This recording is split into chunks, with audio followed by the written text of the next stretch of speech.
ایک شخص نے چڑیا پکڑنے کے لیے جال بچھایا۔ اتفاق سے ایک چڑیا اس میں پھنس گئی اور شکاری نے اسے پکڑ لیا۔ چڑیا نے اس سے کہا کہ اے انسان، تم نے کئی ہرن، کئی مرغ کھائے ہیں، اور ان چیزوں کے مقابلے میں میری کیا حیثیت ہے؟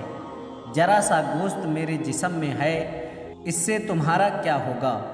تمہارا تو پیٹ بھی نہیں بھرے گا۔ لیکن اگر تم مجھے آزاد کر دو تو میں تمہیں 3 نصیحتیں کروں گی جن پر عمل کرنا تمہارے لیے فائدہ مند ثابت ہوگا۔ ان میں سے میں ایک نصیحت تو ابھی کروں گی، جبکہ دوسری نصیحت اس وقت جب تم مجھے چھوڑ دو گے اور میں دیوار پر جا بیٹھوں گی۔ اس کے بعد میں تیسری اور آخری نصیحت اس وقت کروں گی جب دیوار سے اڑ کر سامنے درخت کی ساخ پر جا بیٹھوں گی۔ اب اس شخص کے دل میں تجسس پیدا ہو گیا کہ نہ جانے چڑیا کیا نصیحتیں کرے گی۔ اس نے چڑیا کی بات مانتے ہوئے اس سے کہا کہ تم مجھے پہلی نصیحت کرو، پھر میں تمہیں چھوڑ دوں گا۔ چنانچہ چڑیا نے کہا، میری پہلی نصیحت یہ ہے کہ جو بات کبھی نہیں ہو سکتی اس کا یقین کبھی مت کرنا۔ یہ سن کر اس آدمی نے چڑیا کو چھوڑ دیا اور چڑیا سامنے دیوار پر جا بیٹھی اور بولی، میری دوسری نصیحت یہ ہے کہ جو بات ہو جائے اس کا غم نہ کرنا۔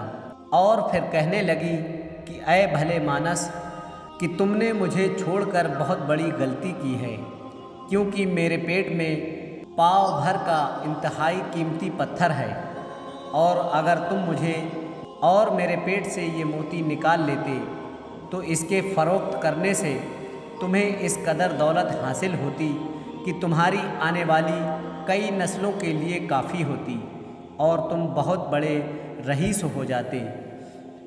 اس شخص نے جب یہ بات سنی تو افسوس کرنے لگا اور بہت پچھتایا۔ اس کا ہرگز یقین نہ کرنا، لیکن تم نے میری اس بات کا اعتبار کر لیا کہ میں چھٹاک بھر وزن رکھنے والی چڑیا کیا اپنے پیٹ میں پاؤ بھر کا موتی رکھ سکتی ہوں؟ کیا یہ ممکن ہے؟ میں نے تمہیں دوسری نصیحت یہ کی تھی کہ جو بات ہو جائے اس کا غم نہ کرنا، مگر افسوس کہ تم نے میری دوسری نصیحت کا بھی کوئی اثر نہ لیا اور غم افسوس میں مبتلا ہو گئے کہ خام خواہ چڑیا کو جانے دیا۔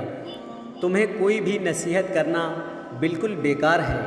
تم نے میری پہلی 2 نصیحت پر کب عمل کیا جو تیسرے پر کرو گے؟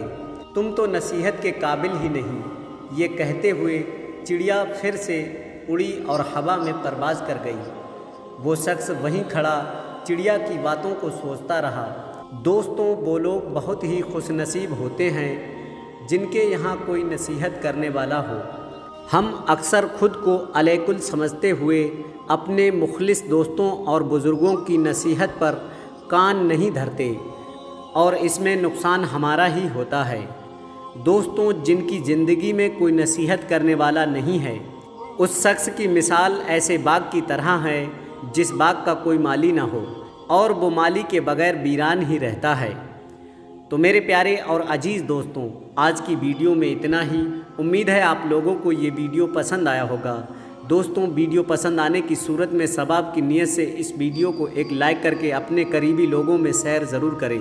ملتے ہیں اگلی ویڈیو میں نئے اسلامک نالج کے ساتھ۔ دعاؤں کی گزارش۔ اللہ حافظ۔